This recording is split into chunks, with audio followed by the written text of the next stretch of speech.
Auburn's ranked in the 80s when you look at where their recruiting class is, and I feel like I'm the only one who feels like it's a big deal.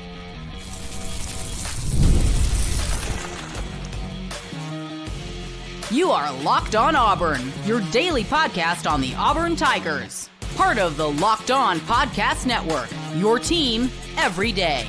Yes, welcome on into Locked On Auburn, your daily Auburn Tigers podcast. I'm your host, Zac Blackerby, and thank you so much for making Locked On Auburn your first listen every single day. Happy Charlie Tuesday to all who celebrate. We're joined by Auburn message board legend, the Charlie 5, also known as Kyle Rush. He's the man over at the barn, auburn.com. I want to talk about Wilson Zaire and his situation and a quote that he had. We'll talk about him later in the show, as well as what the new direction for Auburn needs to be moving forward. But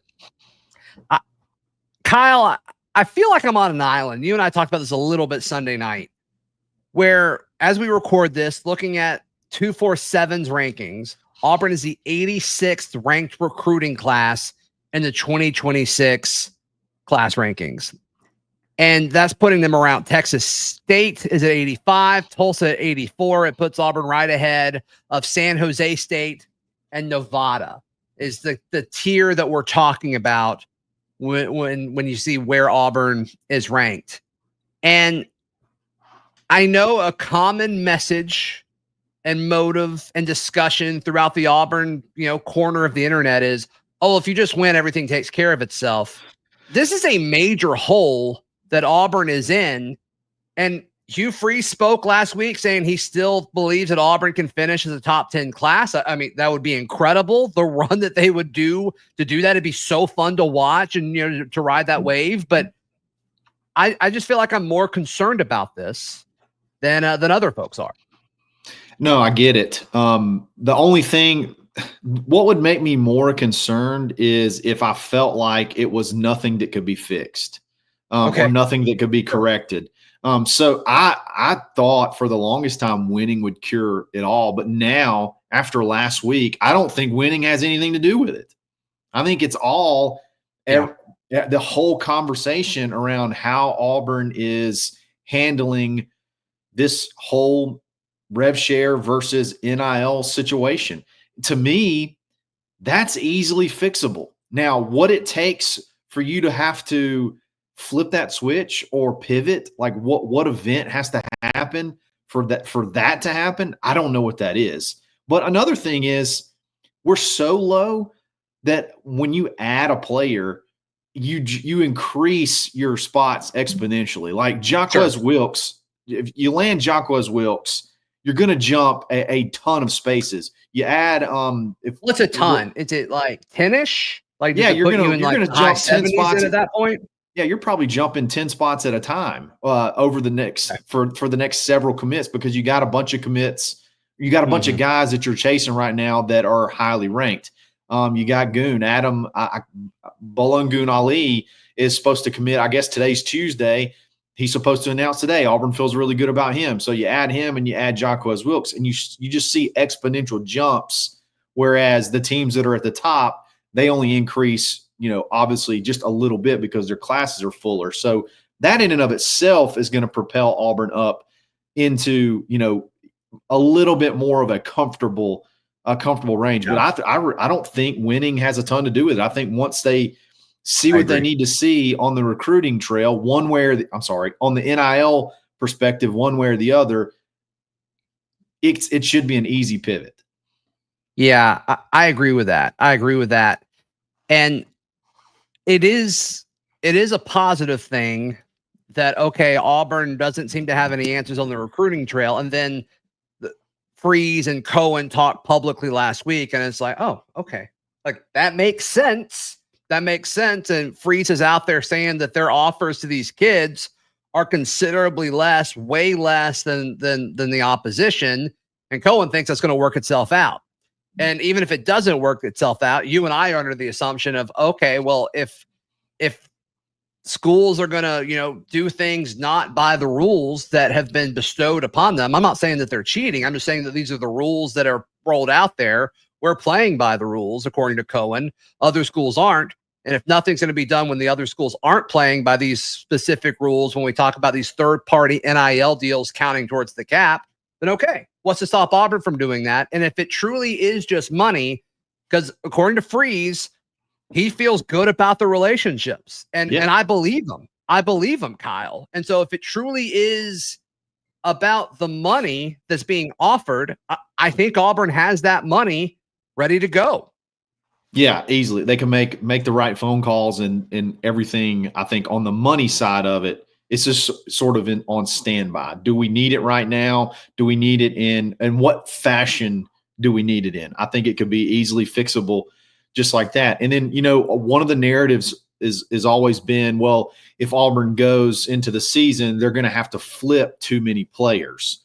Well, I played with the calculator on 247, the calculator, and just went over realistic targets to get to, I don't know, I had it around 18 or 19 recruits. And it's really, you don't have to go out on a limb on 2 flips to actually get there. You just got to get guys that, like Hugh said, you have really good relationships with. Like maybe if the offense lights it up and you get your number in a right spot, you can flip a Marquez Daniel.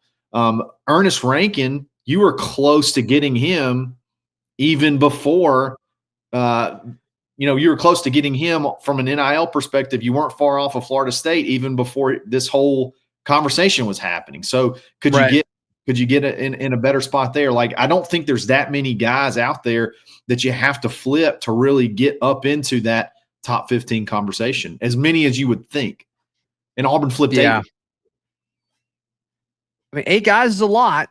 That's a lot. But I think in this context, it's not as many as it seems. I mean, Auburn's in a situation where they feel like they can't offer these kids, whatever's competitive because of their interpretation of the rule, which once again may be right or wrong. That's not really what this discussion's about.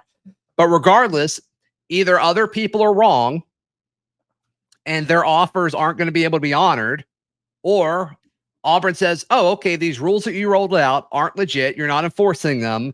And so we're going to do what everyone else is doing. I think that's the only 2 options. I don't think there is an option. Right. I don't think there is an option where Auburn interpreted it incorrectly. To me, this all boils down to how do they enforce what is considered an institutional facilitated third-party NIL deal. I think that's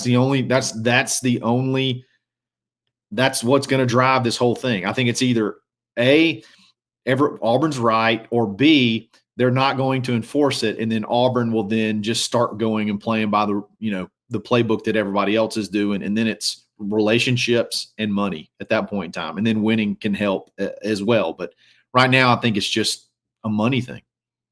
Yeah. So what do we do now? What's next for the Auburn Tigers? We take a stab at it in just a moment right here on Locked On Auburn. Today's show brought to you by our friends at Game Time. Can you imagine buying a ticket, Kyle, and not using Game Time? Can't do it. Won't do it. Don't want to do it. Don't want to do it. It's summer. A lot of concerts going on. Baseball. Anything you need a ticket for, you need to head over to Game Time, download the Game Time app, use code LOCKEDONCollege for $20 off your first purchase. With the money you save on tickets, you can splurge on food, drinks, merch, maybe even invite more people to come with you. I don't know. That's over at Game Time. Take the guesswork out of buying tickets with Game Time. Download the Game Time app, create an account, and use code LOCKEDONCollege for $20 off your first purchase. Terms apply. Again, create an account and redeem with code LOCKEDONCollege for $20 off. Download Game Time today. Last minute tickets, lowest prices guaranteed. Thank you so much for making Locked On Auburn your first listen every single day. Kyle, you mentioned Adam Balagun Ali and his decision. With all this craziness going on, like we felt good about him the last few weeks, where are you going into today? I mean, there's nothing to make. There's nothing that I've heard that would make me feel any different. Now, who knows what happens when you're listening to this? He's probably already committed somewhere. Auburn still feels really confident. So Yeah, I think when you're talking about what do you have to do between now and August 1st, to me, you got to pick off the low-hanging fruit. You got to not only pick it off, you got to get them in the class, like get them committed, do what you got to do to get the low-hanging fruit in the class, him being one, Jacques Wilkes being two, and, if there's any other out there that are, looking to kind of Wilson Zaire, I think we'll talk more about him in a second, but he'd be low-hanging fruit, right? I would put him on the list. There's going to be a lot of wait and see. It seems like I don't expect to go hard at trying to flip anybody between now and August, but low-hanging fruit, you got to go ahead and get them in the class, get some sort of positive momentum. I think that's crucial to knock out over the next, couple of weeks. I guess more 3 or 4 weeks. Well, and it's weird. And we saw this over the weekend with Kentrell White committed, but now it's in the back of your mind. It's like, well, how are they getting him committed? Is he just okay taking less money than, what he might be being offered elsewhere? I think he likes Auburn for how they recruited him positionally, which makes sense, in the case of Kentrell. But I am curious because that's going to be the back of all of our minds. He's one I would worry about down the road if you don't get things figured out, because I think it helps that he's under the radar at this point in time, which I don't know. Now that he's committed to Auburn, there's going to be a lot more eyes on him, and I don't think he's going to be under the radar for very long. So he's one that Auburn was probably in a competitive situation NIL-wise. He was under the radar, so you really need to get things figured out because he's someone that I think could see his stock really, really rise especially as his senior season kicks off. Yeah. And I'm curious to see if he plays more tight end his senior year, if they're going to keep him as like that big wide receiver, big bodied wide receiver. Yeah. I mean, I was a little surprised when I turned on his tape after he committed. I'm like, oh my goodness, like this guy, he's athletic. He can move. He's big. We'll see how long it takes him to develop into being a tight end at the SEC level. He's going to have to learn how to block people, and that's a skill set that you don't develop overnight. I don't care how athletic and large you are, but I am excited to see how he comes on. Yeah. Right now, he's pretty much. Give us your take from Sunday night. Give me your take from Sunday night. From a wide receiver standpoint, I mean, this is if you turn on the tapes. Yes. You just turn on the tapes of him and Sadarian Morgan, and you're looking for big body wide receiver. I don't know if you couldn't see the name on the jersey, I don't know if you could pick out one or the other.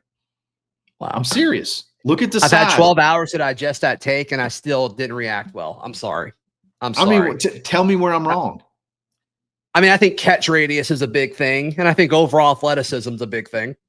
Overall athleticism. So the highlight that he put out recently where he's a 6'5", 210-pound guy, catches a ball behind the line of scrimmage in, Division 4 or 5 in Georgia. And right. that is more a higher classification than what Sadarian Morgan plays in. He takes it behind the line of scrimmage and goes 70 yards. I mean, catch radius, what catch can't he make? What catch haven't you seen him make? Yeah, and him being, around Atlanta, or he might actually technically be in Atlanta. I'm unfamiliar, but regardless, that's going to be a heavily scouted area of high school football. I am curious why he's rated the way he is. And I'm also I also think it's worth asking the question, is he purely a tight end at the next level? And is that what Auburn's recruiting? Is he Rivaldo Fairweather or Evan Ingram back from, Hugh Freeze's Ole Miss days? Or is he more of a receiver? Is he more of how Auburn used Sal Cannella back in the day? I think how he is developed and used is going to be fascinating. The ranking piece is not very curious because he's just not ranked. If you look at the different sites that he's been on, it's not like he's getting a low ranking. He's not getting a ranking at all. In other words, they haven't adequately scouted him enough to give him a ranking. So, this staff has been all over. I mean, what was it, Bryce Diaz last class where they're like, yeah, this guy's really good. We got him on campus for a camp and they offer him, and then everybody looks at him and is like, Oh yeah, he's really good. I think he ended up at a 4-star on most Yeah. publications. I mean, his high school, this class has nailed that. Yeah, Kentrell, their high school team, he went 2-8 last year. So that's another thing. They're not a very good football team, so they're not getting a bunch of eyes on him as much. But he's by far the best player, it seems like, on that team. So there's a number of factors. I don't know what he does for 7-on-7. Could he just not be a part of one of these big 7-on-7 teams? Could he have just not have done a lot of camps, like hit the camp circuit hard? Marketing has a lot to do with ranking. And that's why I think seeing him commit, I think, is going to help the marketing of him and getting eyes on him and his ranking. Because I'm telling you, he is very impressive to me athletically at 6'5", 210. I mean, he can run. Yeah. He's got athletic ability. He plays defensive back some. He plays safety some on his football team.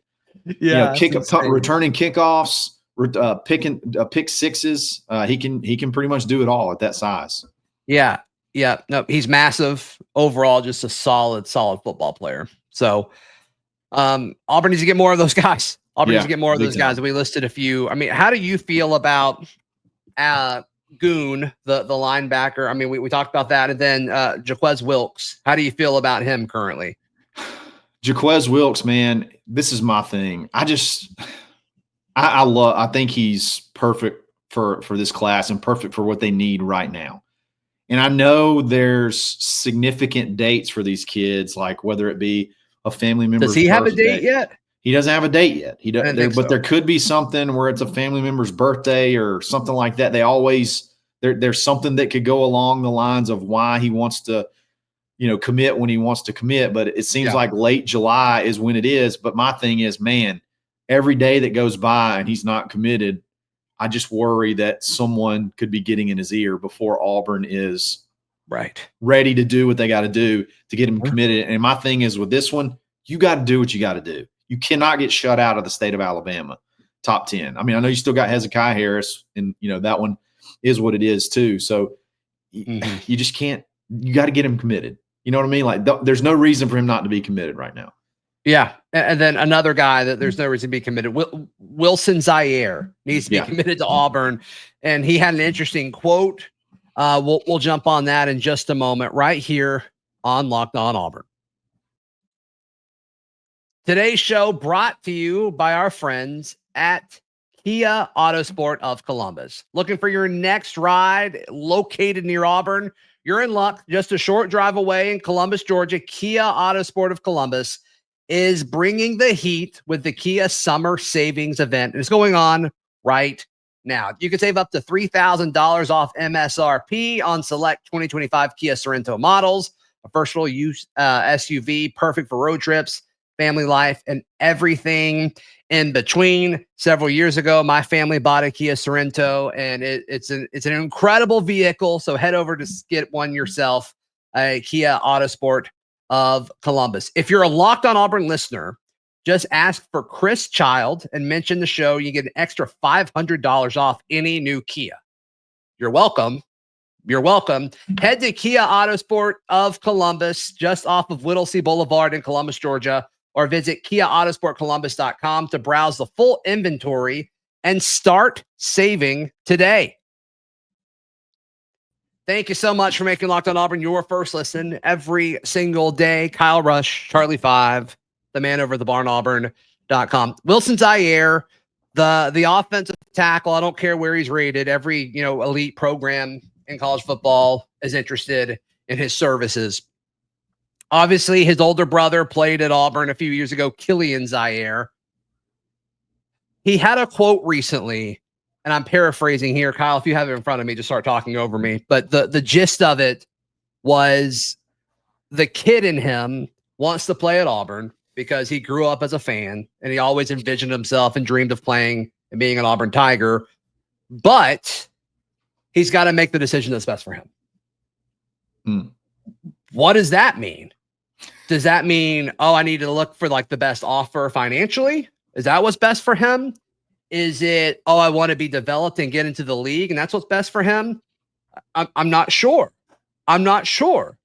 But that was a little, I won't say surprising, concerning, Maybe you can say, hey, I've always dreamed of playing at Auburn, but I got to do what's best for me. It's like, well, that doesn't sound great.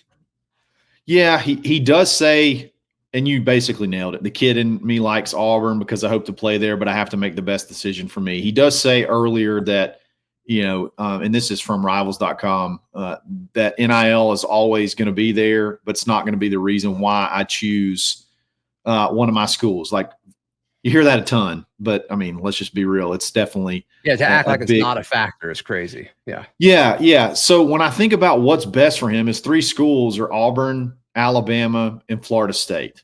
Okay, so when you say what's best for you, what if it's you? What do you think is best for you in a school that you pick? Like, what are the things that are top of mind? I would want to be developed.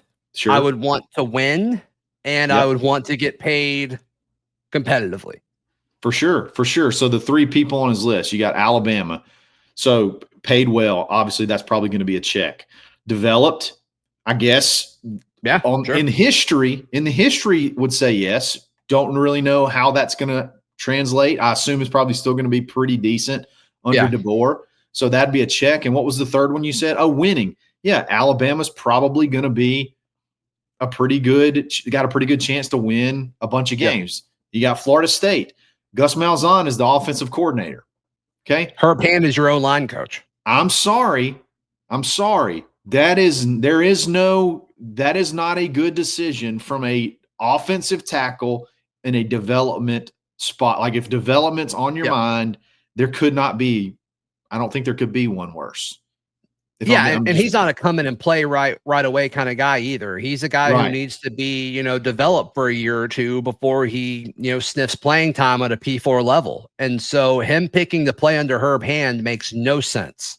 Yeah. And then from a winning standpoint, I mean, they won 2 games last year. Auburn's can't say a ton. I know they won a bunch the year prior, but what's the more likelihood? Probably somewhere in the middle. And then Auburn is obviously typically checks the 2 of the boxes, and then you got to figure out the winning piece. I don't know. I think the biggest thing from that quote was him just, I guess basically, don't pencil me in. Don't pencil my decision in just because my brother played at Auburn.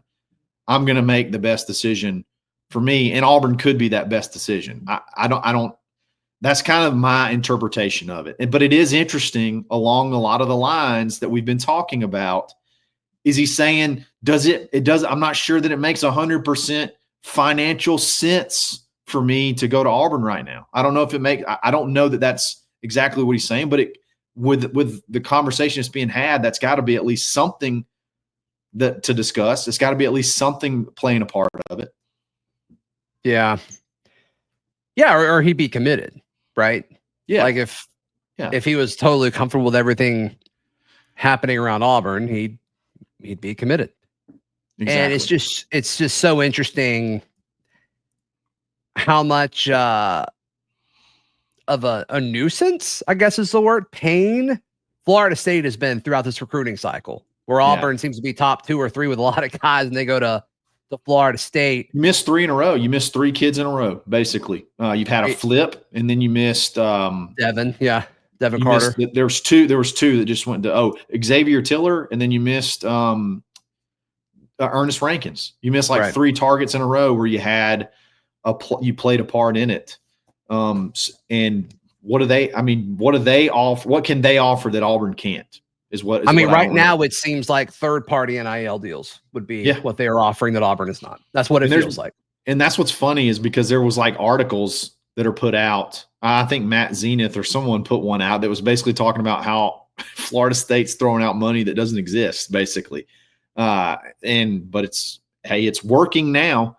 What happens when it's actually on paper? I don't know. But regardless, that'll come August 1st, as we've discussed, and that's been out there now with Cohen kind of leading the charge last week. So we'll see. You can't miss Wilson Zaire. You can't. There's no reason to not take that kid. There's no reason. You don't have anybody else on the board. That's your guy. That's your guy right now. Yep. There's no argument otherwise, in my opinion. No, I agree with you. Kyle, how can people check out everything you've got going on? Absolutely. You can find me over at thebarnauburn.com, where we're discussing and breaking down all the everything we can about all the comments last week, what they mean, breaking down the rules and the conversation around it. And then it's just a fun community at the same time. So check us out there and subscribe to our YouTube channel, the Barn Auburn YouTube page.